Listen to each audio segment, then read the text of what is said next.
Well, hello friends and neighbors, John, your whiskey neighbor here. Welcome to my porch. Doing some cleaning. It's time for another recycled review. I'm going to look at 15 whiskeys in, well, a short amount of time.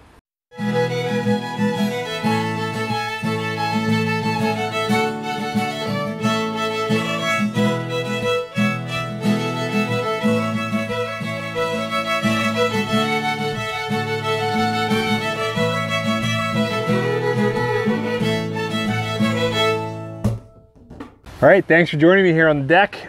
It's a little windy, so hopefully I've tucked myself up and you won't hear the wind too much. Always hats off to Roy Aquavitae for this idea. He is the author of this and the real deal. And Roy drinks excellent whiskey, and so I would just encourage anyone who's tuned in for this to go check him out first. But we drink different stuff, so here's my thoughts on 15 whiskeys now that I've finished the bottle. I'm going to start with Scotch. So this one here is Macallan. It's actually, they don't make this anymore. It was when they first went to the NAS series and they did, you know, the gold and amber and sienna and so on. This amber, you know, was a full sherried Scotch and was a gift. And when I first started, you know, it's bottled only at 40%, ex-sherry. I liked it, but I didn't love it. And I will say, now I don't know if this is true of all sherried because it seems to be more true for me now, but it got better in the bottle. Absolutely, if you see this on clearance now because it's discontinued, I would say, like I've been saying a lot lately, you know, drink it in, let it sit, because the bottom of this bottle was worth the prices that I see it now for. It's about $65 Canadian, so I guess I'd buy it again. Next, go over to Islay. This is a peated Scotch. Like, if you don't like, you know, that salty, briny, earthy peat smoke and strong, almost medicinal peat, then stay away. If you like peat and you haven't had Ardbeg 10, this just continues to be a great bottle. 46% non-chill filtered, not colored. It pours quite light in the bottle. I love this bottle, and I definitely will be buying this again. Moving into a couple of 12-year-olds. This is Glenlivet 12. I shot a few of these in a series recently where I kind of went through all the 12-year-olds that I had on the shelf already opened. This was one of them. You know, bottle at 40%, likely colored, likely filtered. There are some late caramels that come out with this one that some of the other 12-year-olds I feel don't have. So it's not bad, and I've seen it as low as $34 Canadian on the shelf. So if you're just getting into Scotch, then maybe consider it. Me, I guess I'm not going to buy it again. This is the Singleton. This is the Dufton, aged 12 years again, part of that same series, 40%. Again, it's going to be chill filtered and colored. This one I just didn't like. There was some interesting, almost a citrus, tangy note to it, but in the end, I'm definitely not buying this one ever again. Well, probably not. I guess that's all I got for Scotch. Heading to Ireland. So this is Bushmills 12. Not 12. This is Bushmills 10. You know, this still 40%, triple distilled, like most Irish whiskeys. I found I didn't like this one. In fact, really, when I'm looking for this kind of characteristic, I think I'd probably like just buying Blackbush. In the review of this, I said it was better than Blackbush, and I think it is, but in the end, it's not good enough, and I'm not going to be replacing it. Now we got a heavy hitter. This has actually been on my shelf for a while. This is Redbreast, 12-year-old, but this is the cask strength edition. So this one's bottled at 57.4%. And at the time that I bought this, I hadn't had the cask strength, and I wasn't sure. You know, normally sits around the shelf, probably around $100 Canadian. It was on sale for $65, and I only bought one bottle. It's one of those decisions that I regret in my whiskey life. This bottle is probably, it's still my favorite Irish, and probably in the top, certainly 10, possibly 5 bottles I've ever had. that's huge praise. I've had too many whiskeys over the years, but I really like this one. When I was finishing it off, because it had gotten too low, even then I was like, I really, really like this. So I would absolutely buy cask strength 12-year-old again. That's it for Irish. We're going to get hit into some American whiskeys. This is Sazerac Rye, bottled at 45%. It is a straight rye whiskey. I think it's just over the 51% rye mark though, so it's not a huge rye. Very candy, very, I thought like big red cinnamon gum. So candy and cinnamon and that kind of spice. Not too much fruit. I enjoy it. I'll buy it again.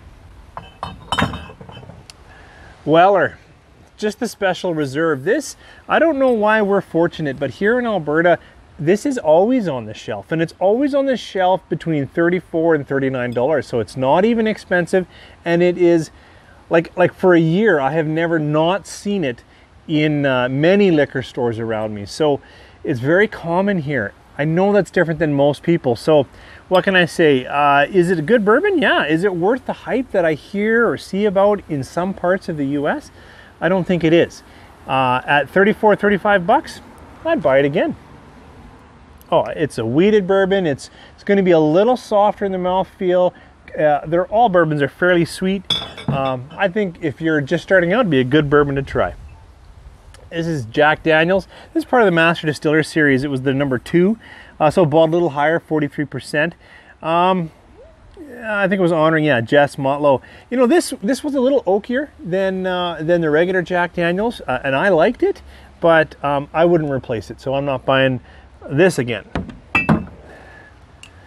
Old Grandad. Actually, I went through this bottle. Well, I took it on holidays and shared it quite well. I went through this one pretty quick.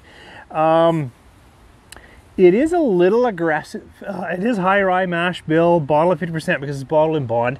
But I like the flavors here. One of the viewers said, you should have tried it with water. I have tried it with water. I actually find with water, it feels a little washed out. So will this hold up with ice? For sure. And will it hold up to water? Of course, it's 50%. It's pretty hefty. But I found that the flavors came at it when I had it a little later in the night, when the alcohol that's quite present in the nose didn't hit me.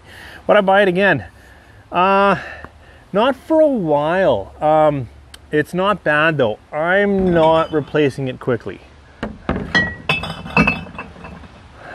Bullet 10. Bullet 10-year-old, bottled at 45.6%.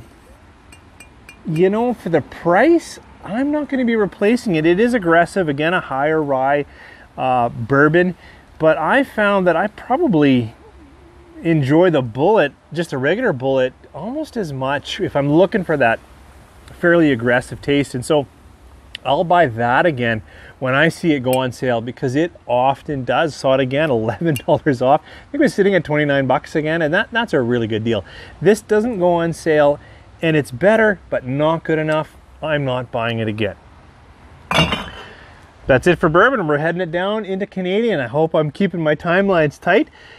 So some Canadians here. So this one is J.P. Weiser's Hopped. This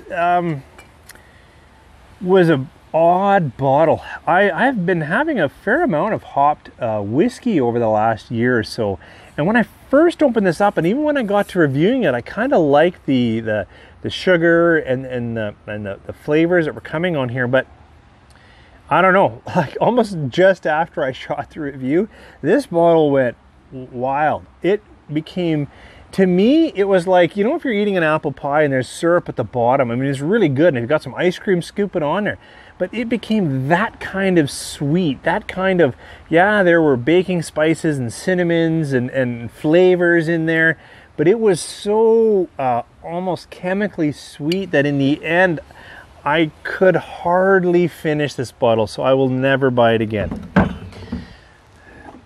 This one is a special release for BC. It says second edition BC liquor store release. It was a 17-year-old Canadian whiskey released at 45% and 3 grain, and then it has a hit of I think a rare 1987 single cask. I think that was a 25-year-old product, no, 30-year-old product.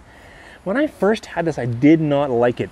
It was too, erythral came to mind, but what I mean is not effervescent, it wasn't bubbly. I mean light and aromatic, fruity, perfumey.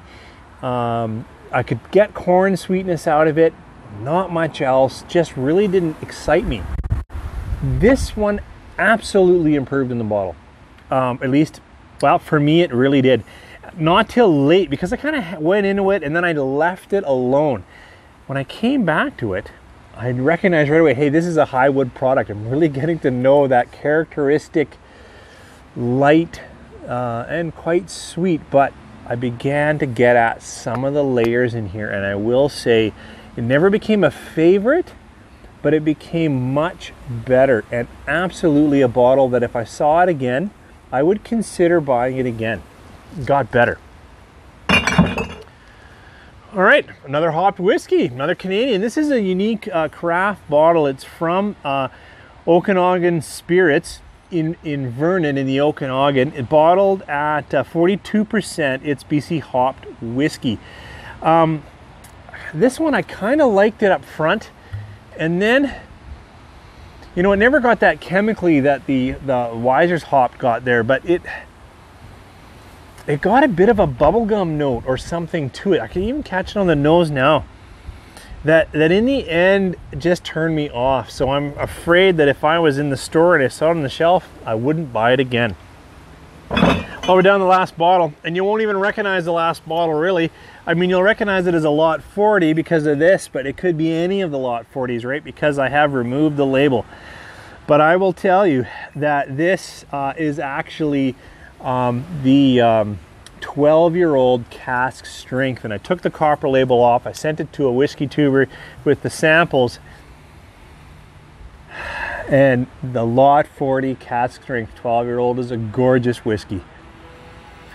And I happen to have a bottle in reserve, which I'll crack sometime in the future. If I saw it on the shelf, would I buy it again? Yes.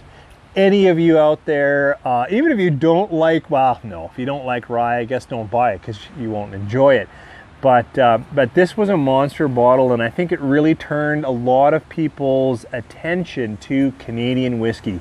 That lot 40 cask strength 12-year-old, I think it's better than the 11-year-old. I still like the 11-year-old, but I think it ranks, it's also in my top 10 of all time, and also pushing into that top 5. Just love this bottle. Well, guys, thanks for staying with me. That was 15 whiskeys in I don't know how long. I got to get back to cleaning up, and I really hope the wind didn't wreck it for you. Must say again, thank you, Roy, for the idea. I hope you don't mind that I keep doing it, but I really think we drink different whiskeys, and I love your format, and I'd appreciate if more tubers would pick it up if you're okay with it.